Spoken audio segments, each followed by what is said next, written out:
늦가을 붉은 단풍처럼 뜨겁게 타오른 금지된 사랑. 인생은 한 권의 책이라고 했던가요? 제 나이 58 이제껏 살아온 제 삶의 페이지를 되짚어보면 젊은 날에 푸르렀던 시절도 있었고 아이들을 키우느라 정신없던 중년의 고단함도 있었습니다. 하지만 제 삶의 가장 마지막 장을 장식할 거라 예상했던 건 바로 그 사람과의 만남이었습니다. 붉게 물든 단풍처럼 강렬했고 한겨울 칼바람처럼 시렸던 그 사랑 이야기. 세상의 시선과 도덕이라는 거대한 벽 앞에서 우리는 과연 무엇을 선택해야 했을까요? 그날 밤 걷잡을 수 없이 타오르던 불길 속에서 저는 그만 모든 것을 잃어버리고 말았습니다. 저는 평범한 주부 김영숙입니다. 남편 박철수 씨와는 30년 넘게 살았습니다. 자식 둘 잘 키워놓고 이제는 좀 편안하게 살 수 있을 줄 알았습니다. 그런데 남편은 은퇴 후에도 집에 붙어 있기보다 동네 친구들과 어울려 산에 가고 술 마시는 일에 더 열중했습니다. 저는 그저 식사나 제때 챙겨주는 존재, 그 이상도 이하도 아니었죠. 남편과 저는 10년 전부터 각방을 썼습니다. 처음엔 남편 코골이가 너무 심해서 시작된 일이었는데 어느새 자연스럽게 서로의 공간을 침범하지 않는 선을 지키게 되었습니다.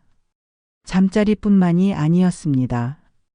대화도 거의 없었고 서로에게 어떤 일이 있는지조차 무관심했습니다. 사는 건지 그저 같은 지붕 아래 머무는 건지 분간이 안 될 때가 많았습니다. 저는 마치 메마른 들판의 나무처럼 그렇게 서서히 시들어가고 있었습니다. 그러던 어느 날 우연히 동네 문화센터에서 시화반 수업을 듣게 되었습니다. 붓을 들고 먹을 갈며 글을 쓰는 시간이 그렇게 평화로울 수가 없었습니다. 그곳에서 저는 이민호 씨를 만났습니다. 그는 저보다 2살 어린 56의 남성이었습니다. 키는 크지 않았지만 단정하고 깔끔한 인상에 사람의 마음을 편안하게 해주는 목소리를 가지고 있었습니다. 우리는 자주 마주쳤고 자연스럽게 대화를 나누기 시작했습니다. 민호 씨는 혼자 살고 있었습니다. 오래전에 아내와 사별했다고 했습니다. 그는 저에게 많은 이야기를 해주었습니다. 자신은 아내와 금슬이 아주 좋았는데 병으로 일찍 세상을 떠나보내고 외로움에 많이 힘들어했다고 했습니다. 그의 솔직한 이야기에 저는 마음이 열렸습니다. 제 삶은 남편과의 무미건조한 나날로 가득 차 있었지만 그의 삶은 사랑했던 아내를 잃은 깊은 상실감으로 채워져 있었습니다. 우리는 서로의 외로움을 공유하며 공감대를 형성했습니다. 어느 날 민호 씨는 저에게 단풍 구경을 가자고 제안했습니다. 처음에는 망설였습니다. 남편이 있는데 다른 남자와 단풍 구경이라니. 하지만 제 마음 한구석에서는 잊고 살았던 설렘이 피어오르고 있었습니다.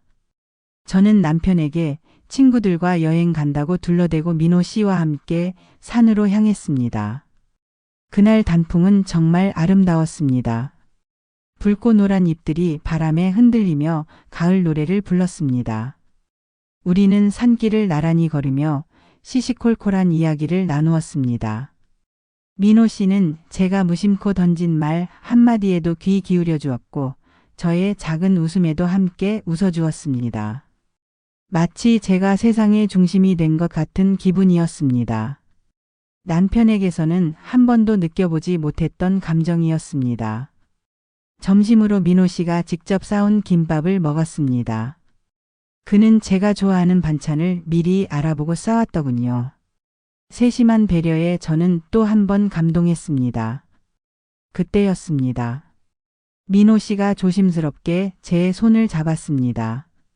그의 손은 따뜻했고 저는 그 온기에 온몸이 녹아내리는 것 같았습니다. 심장이 터질 듯이 뛰었습니다. 50이 넘은 나이에 이런 감정을 다시 느낄 수 있다는 것이 믿기지 않았습니다. 우리는 아무 말 없이 서로의 눈을 바라보았습니다. 세상의 모든 소리가 사라지고 오직 우리 둘만 존재하는 것 같았습니다. 그 순간 저는 깨달았습니다. 제가 민호 씨를 사랑하고 있다는 것을요. 그리고 민호 씨도 저와 같은 마음이라는 것을요. 그날 이후 우리는 매일같이 만났습니다. 문화센터 수업이 있는 날이 아니더라도 커피숍에서 만나 이야기를 나누거나 함께 영화를 보거나 산책을 했습니다. 우리는 서로의 일상에 깊숙이 스며들었습니다. 민호 씨는 저에게 따뜻한 위로와 응원을 아끼지 않았습니다. 그의 존재는 제 삶에 새로운 빛을 가져다 주었습니다. 메마른 들판 같았던 제 마음에 촉촉한 단비가 내리는 것 같았습니다.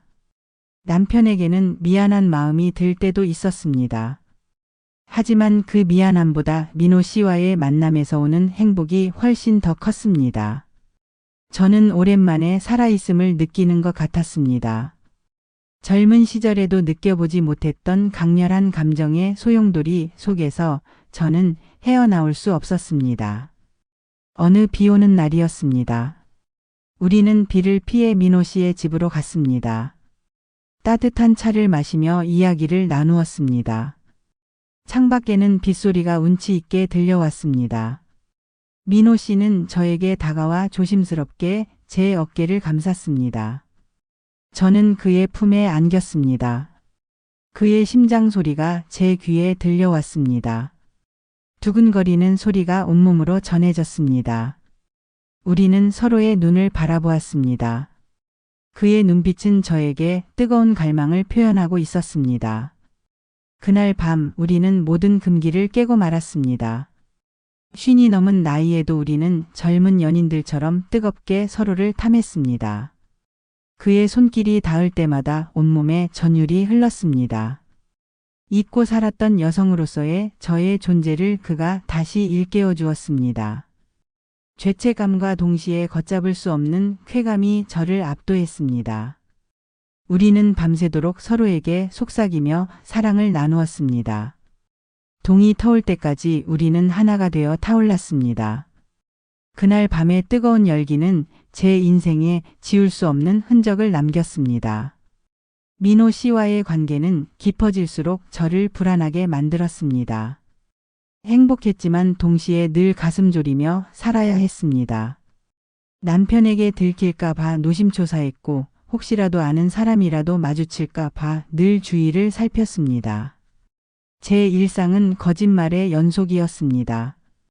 친구들과의 모임, 친정 방문 등 온갖 핑계를 대가며 민호 씨를 만났습니다. 어느 날 남편이 제 휴대폰을 우연히 보게 되었습니다. 민호 씨와의 다정한 문자 메시지를 발견한 것입니다. 남편의 얼굴은 삽시간에 붉게 변했습니다. 그는 휴대폰을 집어던지며 저에게 소리쳤습니다. 당신 지금 뭐하는 짓이야? 이 밤늦게 다른 남자랑 무슨 문자를 이렇게 주고받아. 저는 순간 얼어붙었습니다. 심장이 발밑으로 쿵 떨어지는 것 같았습니다. 어떻게 변명해야 할지 머릿속이 새하얘졌습니다. 남편의 분노는 걷잡을 수 없었습니다. 그는 제가 바람을 피우고 있다고 확신하는 눈치였습니다. 저는 아니라고 거짓말했습니다. 아니야 친구야 그냥 동네 친구인데 문자를 좀 길게 했네. 제 목소리는 떨렸고 눈빛은 흔들렸습니다. 남편은 제 눈을 똑바로 쳐다보며 말했습니다. 당신 눈 똑바로 뜨고 말해봐. 지금 나한테 거짓말하는 거지. 남편은 제 휴대폰을 들고 민호 씨에게 전화를 걸었습니다. 저는 기겁하며 휴대폰을 빼앗으려고 했습니다. 실랑이 끝에 휴대폰은 바닥에 떨어져 산산조각이 났습니다. 남편은 저에게 물건을 던지고 욕설을 퍼부었습니다. 저는 태어나서 남편이 그렇게 화내는 모습을 본 적이 없었습니다. 그는 제 머리채를 잡고 흔들며 어디까지 갔냐고 물었습니다. 저는 공포에 질려 아무 말도 할 수 없었습니다.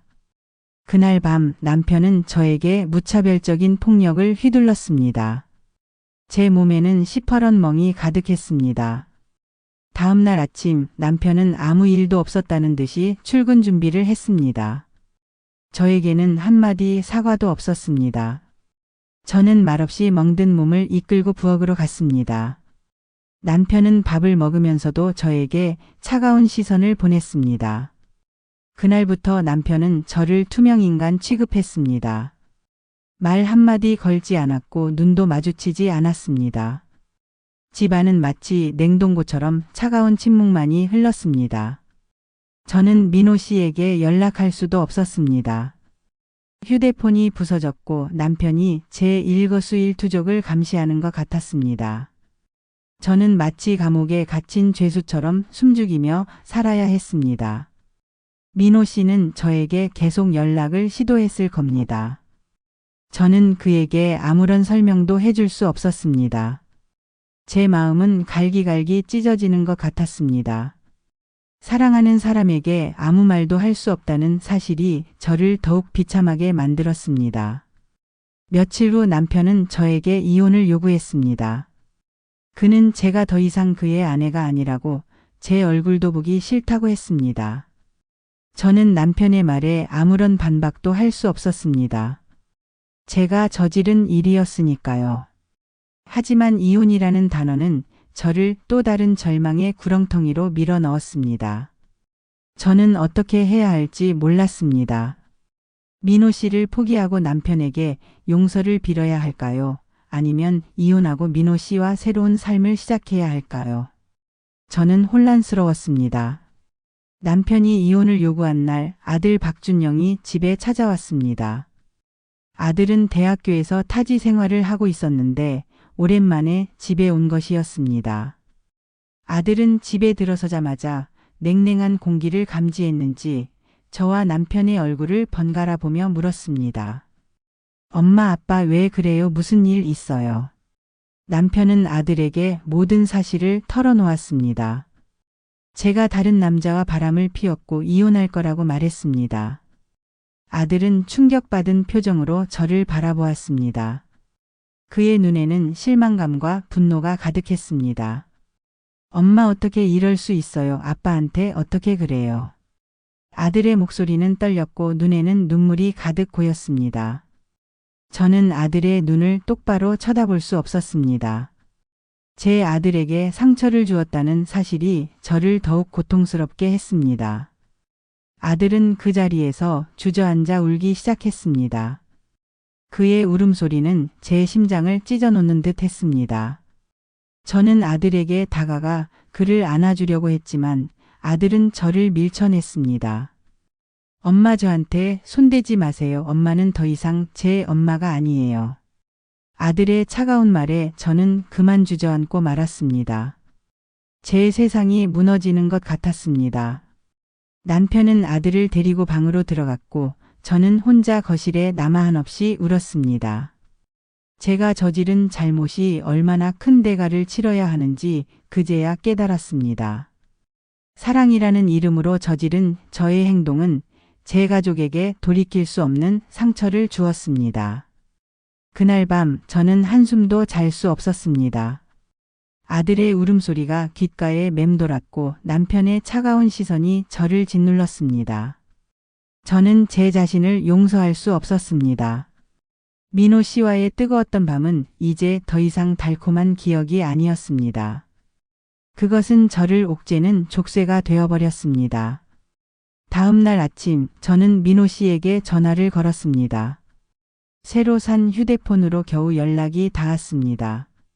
그는 제 연락을 애타게 기다리고 있었습니다. 저는 그에게 모든 사실을 털어놓았습니다. 남편에게 들켰고 아들이 모든 것을 알게 되었으며 남편이 이혼을 요구하고 있다고 말했습니다. 민호 씨는 한참 동안 말이 없었습니다.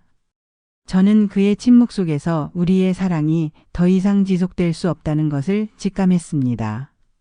한참 후에 그가 조심스럽게 입을 열었습니다. 영숙 씨, 미안해요. 제가 영숙 씨를 너무 힘들게 했네요.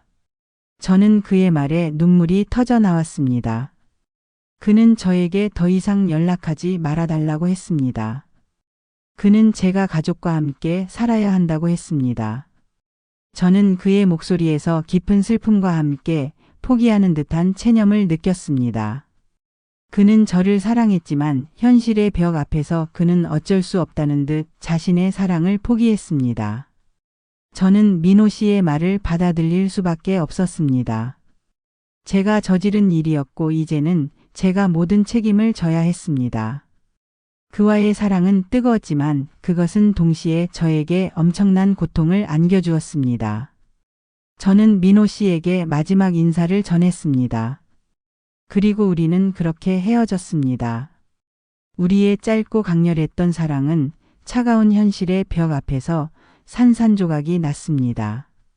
민호 씨와 헤어진 후 저는 남편에게 용서를 빌었습니다. 남편은 저에게 아무런 말도 하지 않았습니다. 그는 저를 용서할 수 없을 것 같다고 했습니다.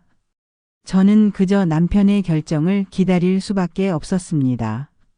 몇 주 동안 집 안에는 무거운 침묵이 흘렀습니다. 아들은 여전히 저를 피했고 남편은 저와 단 한마디도 하지 않았습니다. 저는 매일 밤 눈물로 지새웠습니다. 그러던 어느 날 남편이 저에게 말했습니다. 이혼은 하지 않겠다고요. 하지만 그는 저에게 몇 가지 조건을 내걸었습니다. 첫째, 다시는 민호 씨와 연락하지 않을 것. 둘째, 모든 SNS 계정을 삭제할 것. 셋째, 모든 외부 활동을 중단하고 집에서만 지낼 것. 저는 그의 모든 조건을 받아들였습니다. 그것만이 제가 남편에게 용서를 구할 수 있는 유일한 방법이라고 생각했습니다. 그날 이후 저는 집에서만 지냈습니다. 휴대폰도 사용하지 않았고 외부 사람들과의 연락도 끊었습니다. 제 삶은 마치 감옥에 갇힌 죄수처럼 답답하고 고통스러웠습니다. 남편은 여전히 저에게 차갑게 대했고 아들은 저를 외면했습니다. 저는 후회와 죄책감 속에서 하루하루를 보냈습니다. 제가 저지른 잘못이 너무나도 컸다는 것을 매 순간 깨달았습니다. 시간은 흘러갔고 저는 조금씩 마음을 다잡기 시작했습니다. 제가 저지른 잘못은 돌이킬 수 없지만 이제부터라도 가족에게 최선을 다해야겠다고 생각했습니다. 저는 남편에게 매일 아침 따뜻한 밥상을 차려주었고 아들에게는 간식을 만들어 보냈습니다. 저는 남편과 아들에게 끊임없이 미안하다는 말을 전했습니다. 어느 날 남편이 저에게 조심스럽게 말을 걸었습니다. 오랜만에 남편의 목소리를 듣는 것이었습니다. 그는 저에게 미안하다는 말을 했습니다. 자신도 그동안 너무 심했다고 저에게 한 행동에 대해 후회한다고 했습니다. 저는 남편의 말에 눈물이 터져 나왔습니다. 남편은 저를 안아주었습니다. 오랜만에 느껴보는 남편의 따뜻한 품이었습니다. 우리는 서로를 끌어안고 한참 동안 울었습니다. 그날 이후 남편과 저는 조금씩 대화를 시작했습니다. 우리는 서로의 속마음을 털어놓았습니다. 남편은 제가 외로워하는 것을 알면서도 모른 척했다고 미안해했습니다. 저 역시 남편에게 저의 감정을 솔직하게 이야기하지 못했던 것을 후회했습니다. 우리는 서로의 잘못을 인정하고 용서했습니다. 아들도 저에게 다가왔습니다. 그는 저에게 엄마를 미워해서 죄송하다고 말했습니다. 저는 아들을 끌어안고 한없이 울었습니다. 우리는 다시 가족이 되었습니다. 물론 예전처럼 완전히 행복한 관계는 아니었지만 우리는 서로에게 더 많은 관심을 기울이고 더 많이 대화하려고 노력했습니다. 저는 지금도 가끔 민호 씨를 생각합니다. 붉은 단풍처럼 강렬했던 그의 존재는 제 삶에 지울 수 없는 흔적을 남겼습니다. 그의 사랑은 저에게 삶의 의미를 일깨워 주었지만 동시에 저에게 엄청난 고통과 시련을 안겨주었습니다. 저는 이제 압니다. 세상의 모든 사랑이 아름다운 것만은 아니라는 것을요. 때로는 사랑이 가장 큰 상처를 남기기도 한다는 것을요. 하지만 저는 후회하지 않습니다. 제가 저지른 잘못을 통해 저는 많은 것을 배웠습니다. 가족의 소중함, 진정한 용서, 그리고 삶의 균형을요.